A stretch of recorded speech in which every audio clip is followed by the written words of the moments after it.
เอามาเบิ้งเขาเจ้าขุดเอาขี้ดินแบบเลอมันจะเฮินมาบางอ๋อขี้คำนะขี้น่ะขี้มันบดดำๆอ๋อนี่เริ่มนี่เม้นหมดนี่เม้นอันนี้แหละอ๋อ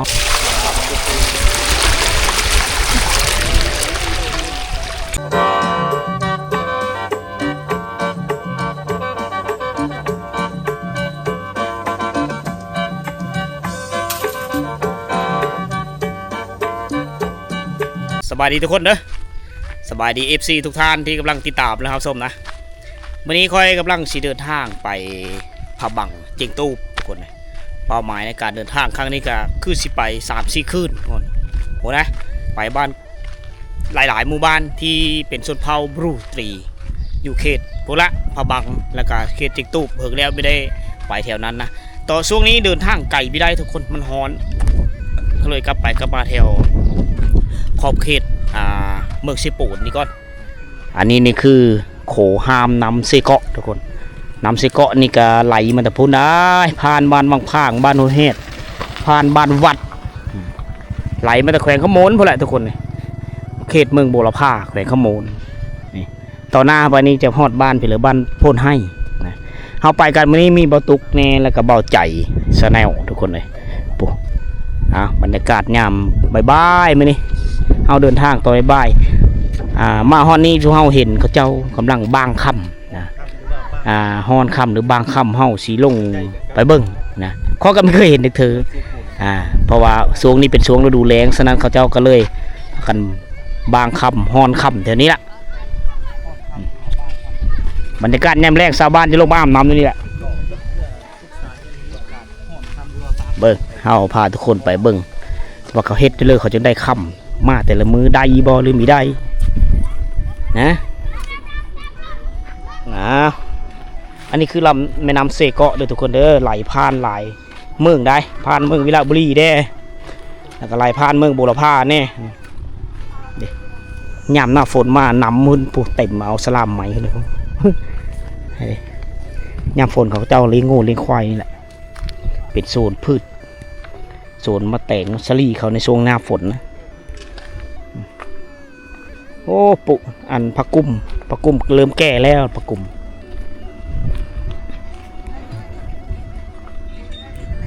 นี่บรรยากาศต่อไปบ่ายทุกคนนะ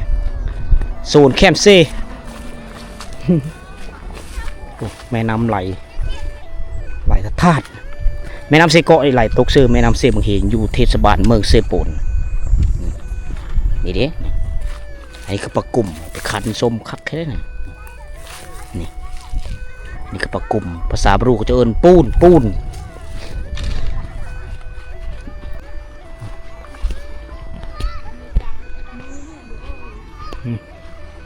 ว้าเขาเจ้าก็เฮ็ดโหไปนี่โอ้โหสูงนี่น้ำนั่นแห้งชาวบ้านนี่ก็พากันลงมาได้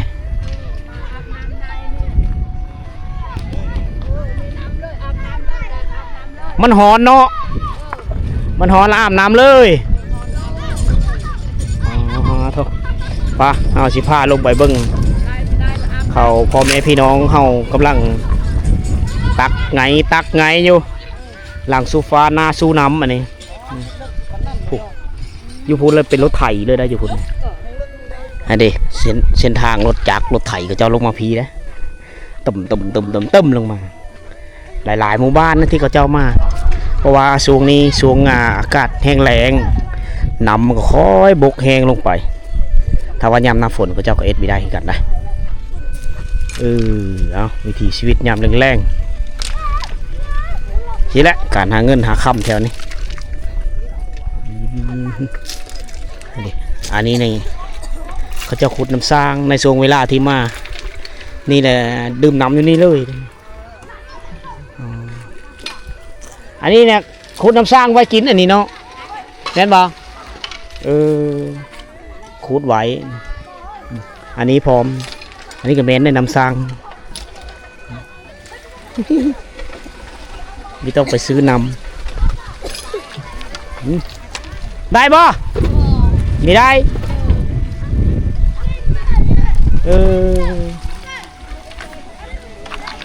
ข้าวเอาเพลือมากินอยู่พี่เลยมืดมือเลยวะหมอเลยเนาะหอนนี่เนาะโอ้อยู่เลิกเนาะอ๋อผูกเพลงเอิกเลย กลัวอึกอีก อ๋อกว่าเอิกนี่อันนี้เสกก็โอ้เอาสวรรค์ได้ตักเนาะตักแล้วก็มาเสื้อนี่ ใช่บ้าง อ๋อแล้วก็บ้างอันนั้นเฮ็ดห้างไว้โดยสบายดีอ๋อเฮ็ดโอ้ยพูก็เซลอยู่2-3บ่อนอยู่พูนกับแมนอยู่พูนมีแต่ผู้ชายโอ้พูนโอ้ขุดทึนเอาไปซื้อบ้างฮั่นบาทโอ้มันจะเป็นขี้ดินทรายปนขี้ดินขี้หินแน่ ดินทรายก็สิขุดได้เนาะแถวนี้เนี่ยเอามาแล้วแถวนี้เนาะย่างบ่อ๋อเอามาเบิ้งเขาเจ้าขุดเอาขี้ดินแบบเลอมันจะเฮินมาบางอ๋อเป็นดินทรายอันนี้นี่จะเป็นวัตถุโยมนะโยมแต่สมัยสงครามพอแหละอันนี้เขาเจ้ามีขายบ่นี่กะไม่มีเนาะมีเด็ดเอาเองตีเอาเนาะแต่โยมแต่สงครามพอเลยเนาะ ไปชกข้ามกัน โยมแต่สงครามหาอยู่กินมากินอยู่พี่เลยพักผ่อนบ่อนั้นมันแดดเนาะอาบน้ำกับมืออาบแล้วเด็กถุงเพื่อถุงมันตื่นเช้าเรากินข้าวเรามาเลยอ๋ออันนี้คล้ายๆคือกรุ๊ปเนาะช่วยๆในนี้ได้นี่อ๋อบันไดละเสื้อนี้บอก เชื่อท่านน่ะ อ๋อเสื้อนี้อัดไว้ อัดไว้ อย่ามันไปเนาะตัวเลิกตื่นได้ ได้สุกคุมนะหันได้ไว้ อันนี้เนี่ย คุมนะบ้าน อันนี้เป็นขุมเนาะขุมที่เจ้าคุดเนาะ โอ้ เออ คุมแพงนะ รีบหูมับไปเลยเนาะเอาแต่ละมือก็ได้อยู่บ่แม่ ยังมันได้อยู่ลูก มือได้มือไม่ได้เนาะ มือได้มือไม่ได้ อ๋อโฮมกันมือเล็กมือน้อย มาแล้วเอาเป็นปีเลยนะ อ๋อเป็นปีเนาะ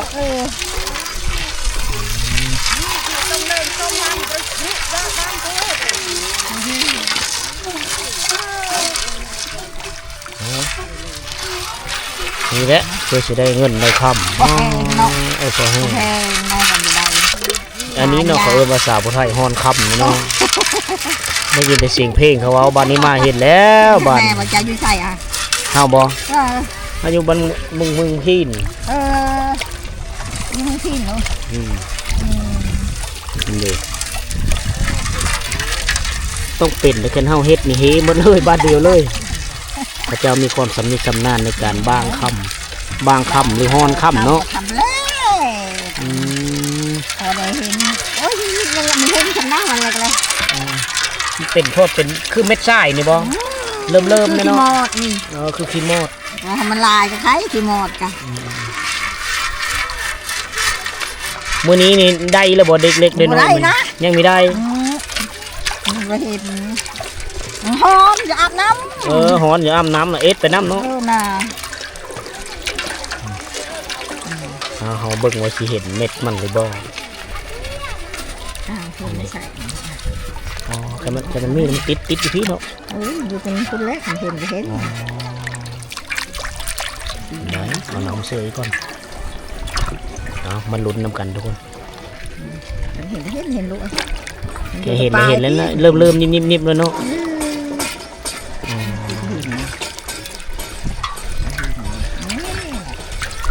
เป็นขี้มันละขี้ฉลาย ขี้คำนะ ขี้น่ะ ขี้มันบดดำๆอ๋อนี่เริ่มนี่แม่นบ่นี่ แม่นอันนี้แหละ อ๋ออันนี้นะเริ่มนิดหน่ แบ อบ ย นี้ เนาะ เห็นอันนี้แหละ อ๋อ โอ้ จะเห็นนั่นได้ พ่อจะเริ่มนิดน้อยหนึงซ้ำขี้โมดเลือดจะจับได้ใช่ หมดเลยว่ะ เอาไปทั้งขี้ดำนี้มาเลยบ่บัดเอา ครัวเห็น ให้เห็นติดอยู่นี่เนี่ยนะ เท่านั้น 2-3 เม็ด เท่านั้นเลยเห็นช้ำนี่แหละ อืม มันลายจะใครแน่เห็น เอออ๋ออันนี้หลายเม็ดอยู่ได้ไหมเอ้ยหลายเม็ดอยู่ จะเห็นนั่นเลย อืมเอาเสื้อกระปุกแบบนี้บ่ เสื้อกระปุก อ๋อ จะของได้ในนี้ค่ะ อ๋อ นี่นะของได้วันนี้ก่อน อ๋อเครื่องไหมเอาตัวนั้นนี่มาเครื่องไหม ไม่ใช่ โฮมกันเนาะ โฮมเขากัน เออ เนื้อนึ่งแม่ แล้วใส่ อืมละเหิมเบิ้นบ่นี่ แล้วกระดาษบื้นบ่ อืม บื้นเลยอันนี้ โอ้คือสิหลายบ่นี่เบิ่งอ๋อ ดี อันนี้ก็มีคือกันเนาะ นี่ อันนี้เดิน แบบนี้ คันเฮาสังเกตไม่ดีหรือมีเห็นนะ บ่เห็น มันลืมนิดน้อยหนึง มันลิลิเลย อ่านคล้ายคือสีทองสีค่ำ โอ้น่า แบบเดียวกับให้ โอ้น่าแมงความ ให้นิ่ม นิ่มๆพอได้เห็น โอ้เจ้าก็มาคู่มือบ่มาคู่มือบ่มา มื้อนี้ หากก็มามื้อนี้เออ เดี๋ยวเมื่อไหร่ ใบเตือเบอร์ไหน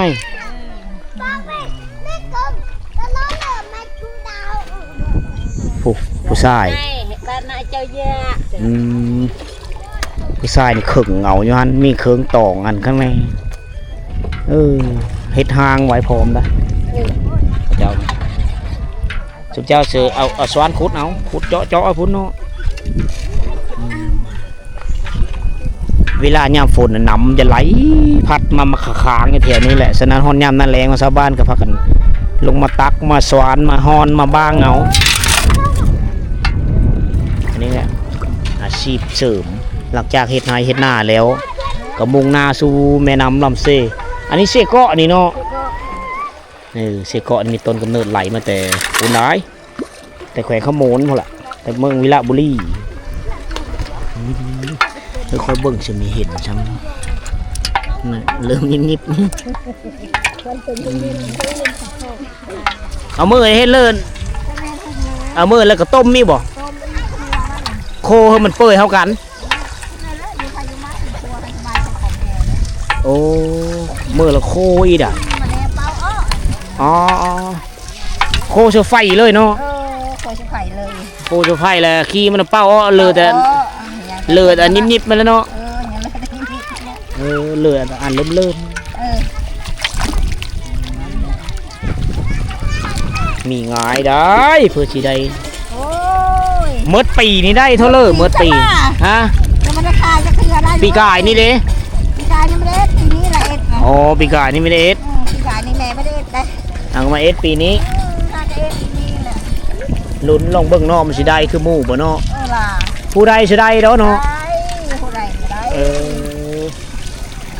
เอาย่างอยู่นี่นะนี่เป็นเม็ดอยู่ได้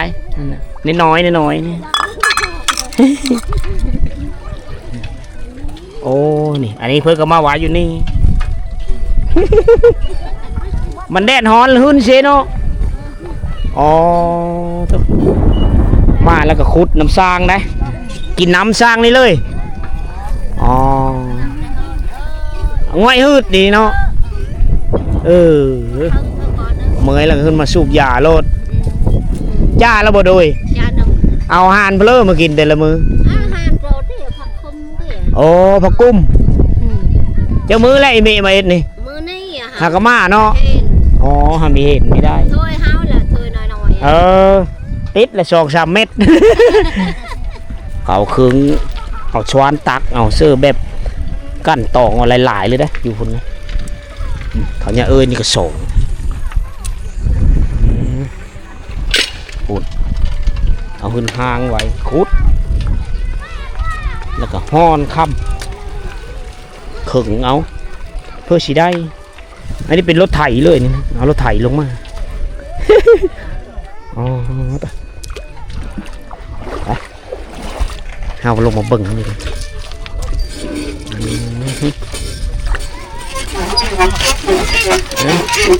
เอาลุ้นเลิศนี่นะเฮ้ยอ๋อใส่มักล็อกอิวเอานี่เนาะ ขาดแล้วนะเสือก โอ้ อ้าวครับอันนี้โอ้ก้อนคำใหญ่นี่โอ้เล็กนี่นะ เอาได้เล็ก ไปขายได้ดีเด้อ นี่เลยเบิ่ง ได้แหละเลย อ๋ออันนี้ พันได้แล้ว กระบิ่งโบมอันนี้ กระบิงบูมอ่ะ อ๋อกระบิ่งโบมชิงเซเลอร์จากสงครามนี่นี่ทำไง เอาคิดว่าแม่นเครื่องจักรบ่แม่นนั่นคนไปคนอยู่เจ้า จอดเอาเองเนาะไปจอดเอาเดี๋ยวเอาไว้ขายเล็กได้หลายเงินเพิ่ม ทำมือได้คนต้มกันยังไม่นิดเนาะเช้าแล้วบ่ดิกินข้าวพี่เลยเนาะทอดจะเลื่อนจะขายที่นี่จะขายที่นี่ทอดอยู่ที่ทำเมื่อละขายได้ขายไม่ได้ไหนเนี่ยประมาณได้ล้าน2 ล้านกำลังกันเนาะ โอ้บอกแกไข่เนาะ เนาะขายแค่นึงประมาณ2 ล้านประมาณอาทิตย์นึงอาทิตย์นึงขายแค่นี้เนาะ โอ้ หัน ตี โบ เป็ ก นราคาตีเป็นมูลค่าเงินที่ได้ครับโตเดือนประมาณ1 ล้านต่อคนจากพันเดือนเลยยังเนาะโอ้ ก็ได้ซื้อ5 มื้อ เริ่มเลย ตัวมาได้ขายแล้วมันบอก ขายที่1แล้วได้เท่าไหร่แล้วที่1เนี่ย2 ล้านตัดกันเนาะ เฮ็ดนำกันนี่3 คน ชิมเป้ได้คนละ600,000ปลายเนาะนี่คือผู้ปัญญาเรื่องของชาวบ้านเขาดูนี่ยังเฮ็ดแนวหาตามสายห้วยสายห้องย่างที่มีคำอยู่อ่ะทำประเทศได้แต่ก็ถ้าจะเข้าไปได้ใส่ยูทูบไว้เนาะ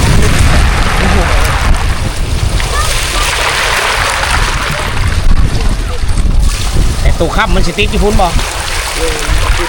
อ๋อติดอยู่อันแพ้เขียวๆพุ่นเนาะแล้วเอาไปเอ็นในรถต่อไปนี่ไปบ้างงี้บ่ ไปบาง อ๋อ มือนึงนี่บ้างจะเที่ยวเราจะเฮ็ดไปนี่เลยประมาณ4 เด้อ3 เด้อ4 เด้อ ให้เป็นผู้บ้างมานี่พระเจ้าเองโอ้ผู้จะดังผู้บ้างนั่น อ๋อนี่เนาะ ต้นบ้างนั่นน่ะ เพิ่นยังสิเอามาหันนี้ได้ เอาได้หูไปน้ำกันแล้วพี่น้องเนี่ยนี่คือ ได้ฮู้ได้เห็นได้มาเบิ่งตัวจริงแล้ว เอาคำโบแมนได้มาสิเป็นก้อนใหญ่ๆเลย อันนี้นะฮะอันนี้เราไปเทาะเสื้ออันม่นๆนั้นบัดนี้เนาะโอ้เอาไปเทาะเสื้ออันม่นๆแล้วก็เขิงบัดบ้านเฮาเอิ้นเขิงค่ำแน่อันนี้นะ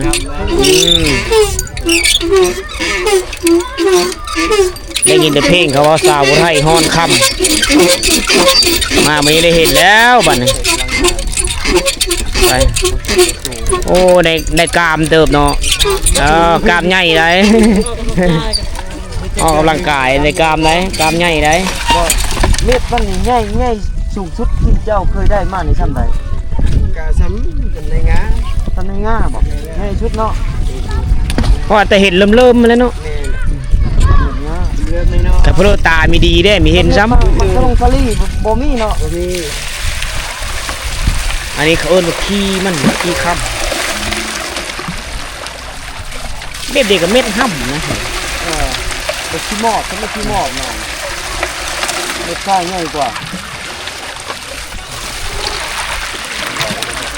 คนนึงเก็บก้อนหินเนาะ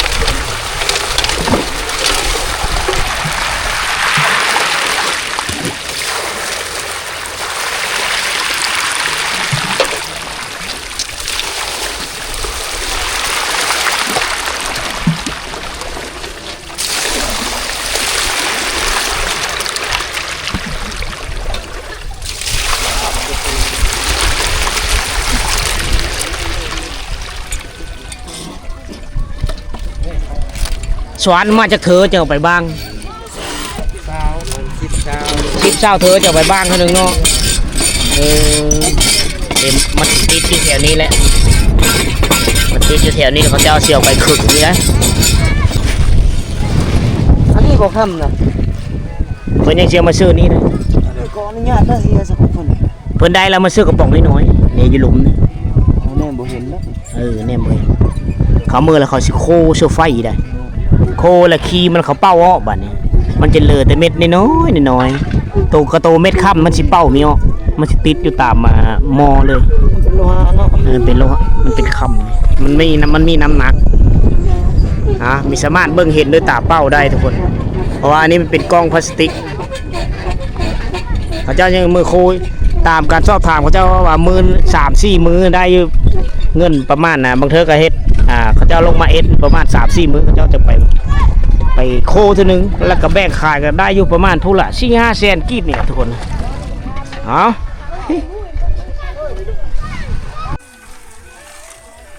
3 แม่เพิ่นอายุพี่เบิดบ่แต่ว่าเบิดเนาะแต่ว่าเบิดคือไม่ได้โอ้อีแม่เพิ่นขึงอยู่ตวายอยู่พุ่นนะไปถือปอกนี่ถือขุมนี่เนาะเปียปอกนี่เปียปรุงเลยเนาะสโลกีเจอเบียดเลยเปล่าแง่เลยโทรศัพท์ไม้หมอกแง่เลยนี่แม่เห็ดเลยนี่ไข่แต่มันอยู่ในน้ำเนาะกระชันจะปู้แดดนี่พอแห้งแล้วเตยลึแต่ละมือคนก็ลายกว่านี้ก็มีบ่บางมือกว่านี่ก็มีเนาะมือนี้คนหลายนั่นแหละช่วงเขาคอยมากกับปั๊มอยู่เหรอวะพระเจ้าเอ็ดพระเจ้าหาค่ำได้ไหมอยู่บ้านพ่นให้นี่บ่สาวเซฟพุทธไทยเซโปนมาฮ้อนค่ำนี่แหละได้ยินแต่บทเพลงบทล่ำเขาเว้าวันนี้มาเห็นตัวจริงมาเนี่ยอันนี้คือผู้ปัญญาชาวบ้านคนคว้าหาวัตถุดิบจากธรรมชาติเพื่อประกอบเป็นเงินเป็นคำขายไปเท่าละเล็กเท่าละน้อยประกอบได้จากมือจากได้ขายนี่เป็นเดือนเนาะเป็ดเดินขายตัวนึงเธอก็2-3 เดือนขายตัวนึงอีกต่ำมันได้น้อยได้หลาย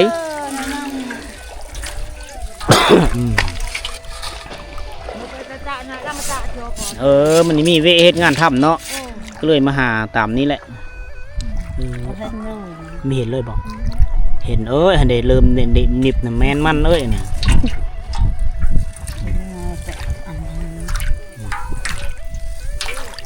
ติดอยู่ได้แต่ละเธอละมีอันติดเนาะติดหน่อยติดหลายอันนี้แหละแต่สมัยอีปูอีหยาตาย่ายเขาได้ผ่าเอ็ดนั่นนี่เริ่มนิบอยู่ได้ไหม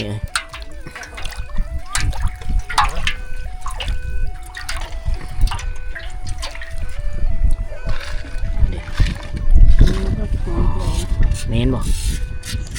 โอ้ยซ้ำมันเม็ดมัสลีเต้ละดีใจเนาะฟอนเลยมันบอกนี่แม่นบ่นี่อันเลืองๆนี่เนาะกันได้ซ้ำเม็ดมัสลีโอ้ฟอนเลยนี่ตั้งหวายลำถวายเลยอยู่นี่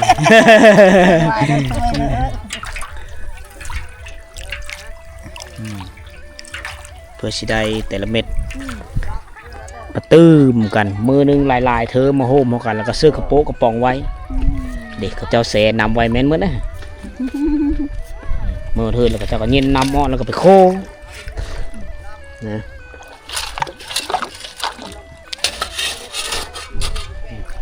โค้งน้ำเฉยเลย